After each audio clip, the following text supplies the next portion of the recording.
sejam bem-vindos a mais uma aula de Ciências da Natureza. A gente vai continuar trabalhando a habilidade número 1, reconhecendo as características dos fenômenos ondulatórios e vendo como isso se aplica no nosso dia a dia. A nossa visão ela é responsável por captar todas essas vibrações e dentro da tecnologia também nós temos várias aplicações dessa matéria aí, tá certo? Então a nossa aula ela vai ser dividida da seguinte forma. Nós vamos falar sobre ondas eletromagnéticas, né? O que elas são, como é que a gente produz, eu vou dar uma receita de bolo aí para vocês, algumas aplicações. Vamos falar sobre a física das cores, como é que é a nossa percepção sobre cor, e alguns fenômenos ondulatórios, na verdade são vários aí, né? A gente vai falar bem rapidamente de cada um.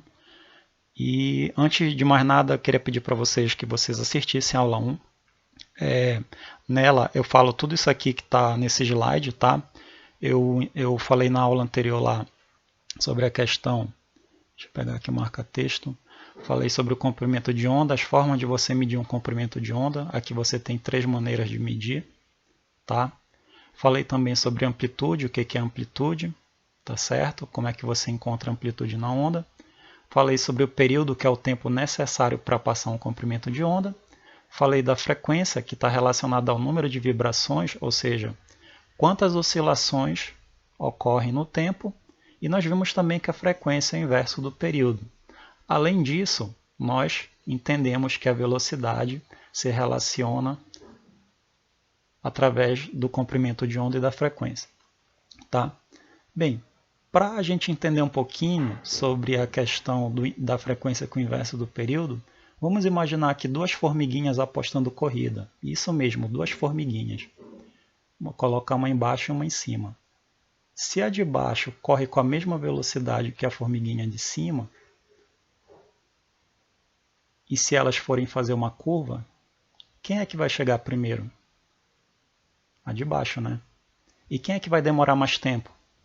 A de cima. Então tem que a formiga de cima, ela vai demorar mais tempo para dar uma volta do que a formiguinha de baixo. A formiguinha de baixo aqui, ó, ela tem um tempo menor.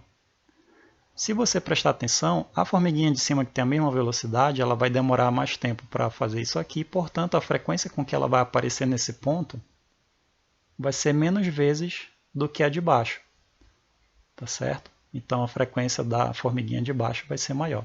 Então percebe aí, ó, que se as 2 formiguinhas tiverem a mesma velocidade, acaba que o período é o inverso da frequência. E aí, ó, só dá uma olhada aqui rapidinho. Põe o teu... Caramba do olho, hein? Olhão. Vamos lá, vamos olhar aqui e comparar essas 3 ondas que nós temos. Se você olhar para de cima, você percebe que a onda de cima ela tem um comprimento de onda maior que o comprimento de onda desta que está aqui embaixo, tá certo? E além disso, a gente pode dizer que a frequência da onda de cima é muito baixa. Por quê? Porque o comprimento de onda dela é maior. Se nós formos para a onda aqui de baixo e comparar, qual a diferença entre as duas? Se você prestou atenção, o comprimento de onda da de cima é do mesmo tamanho do comprimento de onda da de baixo, tá certo? Porém, as amplitudes elas são diferentes. Muito bem, então revisado o assunto, vamos para a nossa aula. Então, o que vem a ser uma onda eletromagnética? Eu vou dar uma receita de bolo aqui para vocês, onde nessa receita eu vou te dar os ingredientes necessários para você ter uma onda eletromagnética. A primeira coisa que você precisa ter é uma carga elétrica. A gente sabe que uma carga elétrica cria ao redor dela um campo elétrico, que eu vou representar aqui por esse E vetor, certo? E se você tiver um fio passando corrente, a gente sabe que no fio passando corrente nós temos um campo magnético em torno dele, que eu vou representar por B setinho, tá certo? Se você pegar uma carga elétrica que tem um campo elétrico e fazer ela oscilar, então se você pegar o campo elétrico oscilante, você consegue gerar um campo magnético, porque o campo magnético ele é gerado aqui devido ao movimento das cargas que estão aqui dentro. Então, campo elétrico gera o campo magnético. Tá certo? A pergunta que fica é o seguinte: e se eu pegar esse campo magnético e fizer esse campo magnético oscilar?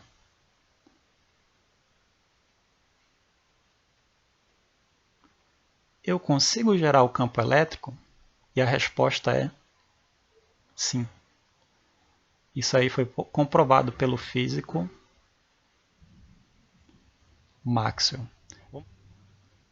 Tendo um campo magnético e um campo elétrico oscilando, vibrando no caso aqui, o que vai acontecer? Nós conseguiremos produzir ondas no espaço do tipo eletromagnética. Vemos agora uma onda eletromagnética sendo animada aqui, onde o campo elétrico e o campo magnético eles formam 90 graus entre si. E vamos ver agora uma aplicação tecnológica disso. Na animação de agora, nós temos aqui uma torre que vai emitir uma onda eletromagnética e nós temos aqui uma antena que vai receber essa onda. Se nós colocarmos os elétrons dessa antena para oscilar, você vai perceber que essa oscilação vai produzir uma perturbação no espaço que vai se propagar até chegar nos outros elétrons que estão aqui nessa antena. Como é o nome desse fenômeno? A gente chama de fenômeno de ressonância. Por que ressonância? Porque a energia que está sendo produzida nessa região da antena está sendo propagada no espaço até chegar aqui nesse outro lado. Nós podemos ver aqui que a antena transmissora ela produz uma onda de alta intensidade no espaço e a estação aqui do outro lado está recebendo uma onda de baixa amplitude. O que essa estação vai fazer? Ela vai amplificar esse sinal para ele ficar parecido com o sinal de cima e vai retransmitir esse sinal. Olha só essa questão. Ao sintonizarmos uma estação de rádio ou um canal de TV em um aparelho, estamos alterando algumas características elétricas do seu circuito receptor. Das inúmeras ondas eletromagnéticas que chegam simultaneamente ao receptor, somente aquelas que oscilam com determinada frequência resultarão em máxima absorção de energia. Aí o fenômeno aqui você já até sabe a resposta, né? Mas eu vou desenhar para você. A gente tem aqui uma estação emissora, tá?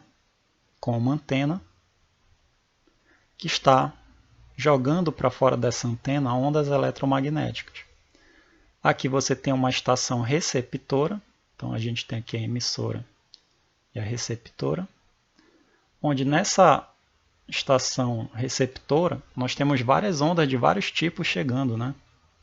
Temos ondas de tudo quanto é frequência vindo de todos os lados. Porém, o que vai acontecer? Ela vai sintonizar com a estação apenas a frequência que ela quer. Então ela vai ter que entrar em ressonância, né? Quem acertou essa daí, dá uma curtida aí. Isso, muito bem. Então, a nossa resposta é ressonância. Bora ver? Letra E, muito bem. Quem acertou, dá uma curtida aí. Beleza. Nós temos vários tipos de onda na natureza e todas elas são classificadas no que a gente chama de espectro eletromagnético. Então, todas essas faixas de frequência aqui que você está enxergando são o nosso espectro eletromagnético. E aí nós temos aqui 6 classes. As ondas de rádio, nós temos a micro-ondas, nós temos o infravermelho. Aqui nessa parte muito pequena, nós temos aqui o que a gente chama de luz visível, ultravioleta, raio-x e raios gama.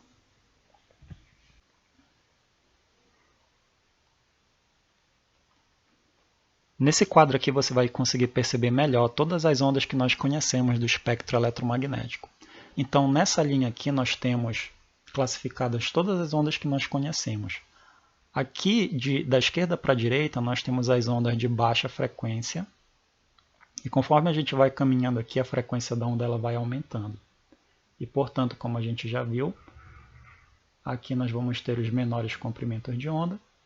E aqui nós vamos ter, na esquerda, os maiores comprimentos de onda. Vamos começar aqui com as ondas de rádio. As ondas de rádio, para você ter uma ideia, o comprimento de onda dela fica da ordem de um campo de futebol uma casa e uma bola de beisebol, tá? Essas ondas são muito utilizadas na comunicação em geral, como as rádios AM/FM, TV, celulares e rádio amadoras. Um pouco mais para frente, nós temos aqui as micro-ondas. As micro-ondas elas são muito aplicadas nos fornos de micro-ondas. Elas são absorvidas pelos alimentos e refletidas por metais e têm a propriedade também de atravessar algumas embalagens. Os radares da Polícia Rodoviária Federal também utilizam essas ondas. A comunicação de satélites e nós temos aqui também os GPS, tá certo? Andando um pouco mais para frente, nós temos a infravermelho. Então nós estamos crescendo aqui na frequência, certo? Aqui no infravermelho nós temos algumas aplicações. Um exemplo prático do nosso dia a dia é o controle remoto de TV, que você utiliza para mudar canal. Você tem também os equipamentos de visão noturna. A gente sabe que o corpo humano emite radiação eletromagnética na faixa do infravermelho. E para que nós enxerguemos essas faixas, nós precisaríamos ter esse óculos aí. Seguindo um pouco mais à frente, nós temos aqui a luz, que fica compreendida nessa faixa aqui, ó. Então, todas as cores que o seu olho consegue enxergar, que o nosso olho humano consegue captar, fica compreendido nessa faixa. Então significa o seguinte, que daqui para cá o meu olho não consegue ver, meu olho não enxerga nada para cá, e nem para frente o meu olho também não consegue enxergar. Então meu olho só consegue ver essa faixa de luz visível aqui. Tá? Um pouco mais para frente nós temos o ultravioleta. O ultravioleta ele pode ser de 3 tipos. Ele pode ser UVA, UVB ou UVC. O UVA é o menos perigoso, que é aquele sol da manhã que você pode pegar, tem UVA. O UVB ele já provoca queimaduras e o UVC ele já é prejudicial à saúde. A gente não precisa se preocupar com a questão do UVC porque 99% dele é captado pela camada de ozônio. Então a nossa camada de ozônio só deixa passar o UVB e o UVA. O ultravioleta ainda tem muitas aplicações, como por exemplo esterilizar materiais de laboratório, fazer pasteurização de suco, de fruta e alguns outros alimentos. Mais um pouco para frente nós vamos ter aqui os raios-x. Os raios-x eles foram uma descoberta acidental do Röntgen. Essa radiação é emitida por elétrons e serve para você visualizar ossos e tem aplicação também nos aeroportos para você poder enxergar por dentro da mala o que tem. Os raios gama, eles são os raios mais perigosos que existem na natureza. E eles são produzidos através dos elementos químicos urânio e plutônio e através de raios cósmicos, né, de explosões de estrelas. E conhecer todo esse espectro eletromagnético vai nos ajudar a entender melhor a física e as suas aplicações. Bem, vamos para frente aqui. Esse quadro aqui eu coloquei para vocês tirarem um print para ler mais tarde, tá? Ele vai falar sobre todas as ondas. Aqui o próximo. Mais um agora.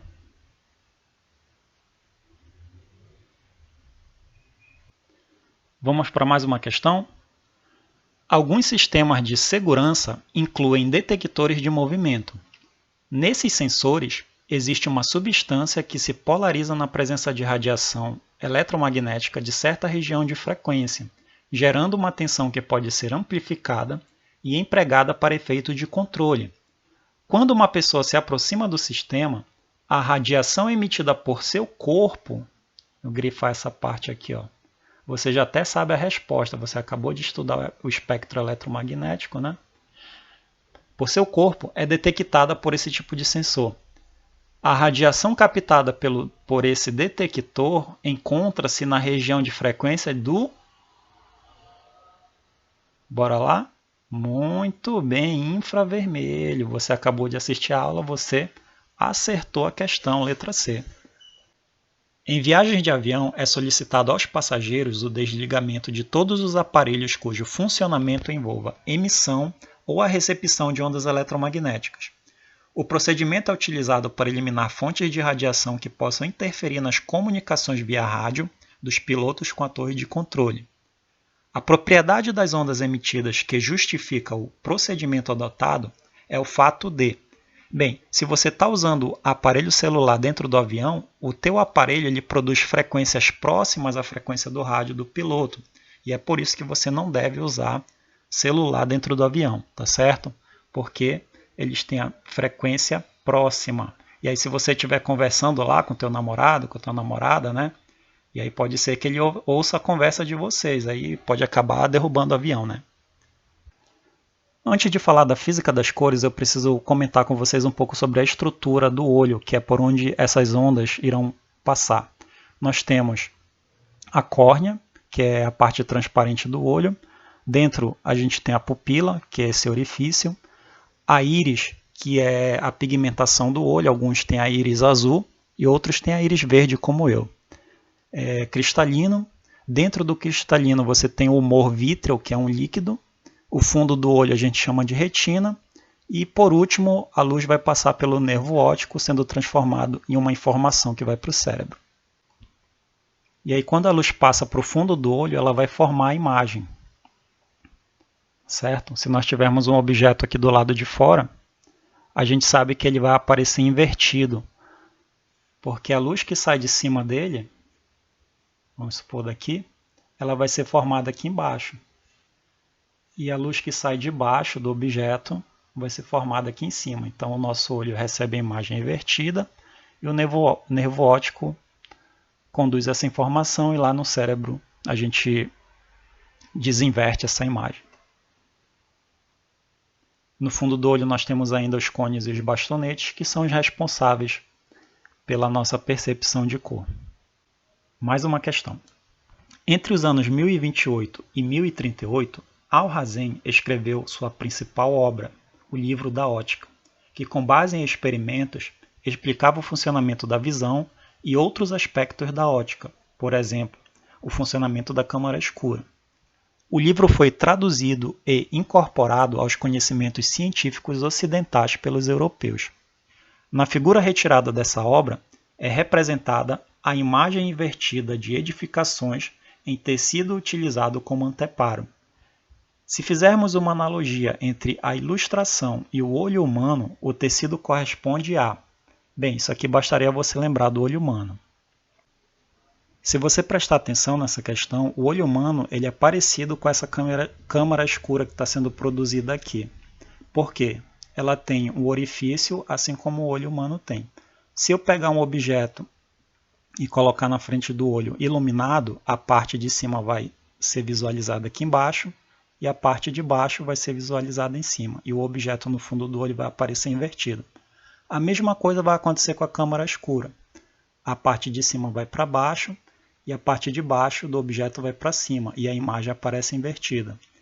E aí ele quer saber o nome dessa estrutura aqui que a gente viu no nosso desenho. E como é que é o nome dessa estrutura?